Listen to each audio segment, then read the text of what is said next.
지난해 국민적 공분을 불러일으켰던 LH 사태와 최근 인사청문회에서 논란이 된 국무위원 후보들을 관통하는 핵심은 이해충돌입니다.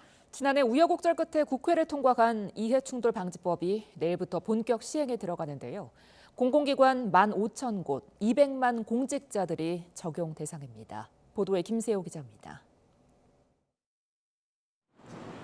지난해 한국토지주택공사 임직원 일부가 내부 정보로 땅 투기를 한 것으로 드러나 국민들의 공분을 산 이른바 LH 사태. 불미스러운 일이 발생한 데 대하여 진심으로 통감하고 국민 여러분과 의원님께 깊은 사과의 말씀을 드립니다. 최근 인사청문회에서 부각된 한덕수 국무총리 후보자의 김앤장 등을 오간 행적, 그리고 정호영 보건복지부 장관 후보자 자녀의 의대 편입학 논란 등에는 모두 이해충돌 논란이 핵심에 자리 잡고 있습니다. 이런 가운데 지난해 4월 말 국회를 통과한 공직자 이해충돌 방지법이 마침내 통과 1년 만에 본격 시행됩니다.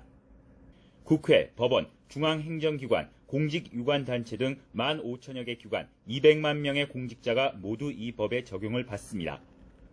주요 내용으로는 부동산 취급기관에서 일하는 공직자가 소속기관의 부동산 개발 지역 내에 친인척 등이 땅을 보유하거나 살 경우 소속기관장에게 신고하도록 하는 등 신고 제출 의무 5가지, 그리고 경쟁 절차를 거치지 않는 한 소속 고위 공직자의 가족을 채용할 수 없도록 하는 등 제한 의무 5가지, 모두 10가지 행동 기준입니다. 법을 위반할 경우 사안에 따라서는 최대 징역 7년까지 형사처벌을 받을 수 있도록 했습니다. 위반 시에는 징계는 물론이고 과태료를 부과하거나 부당이익 환수 또 형사처벌 규정 등 매우 엄격한 처벌 조항을 규정하고 있습니다.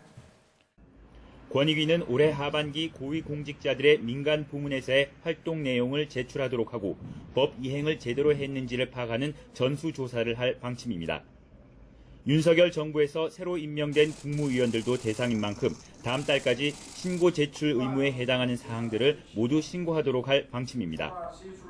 권익위가 법 시행 전 지자체와 지방의원을 대상으로 실태 조사한 결과 적발된 인원은 10,000명이 넘은 것으로 나타났습니다. 이 때문에 법이 본격적으로 시행된 이후 조사 결과에 따라 공직사에 큰 파장이 일어날 수도 있을 것으로 보입니다. YTN 김세호입니다.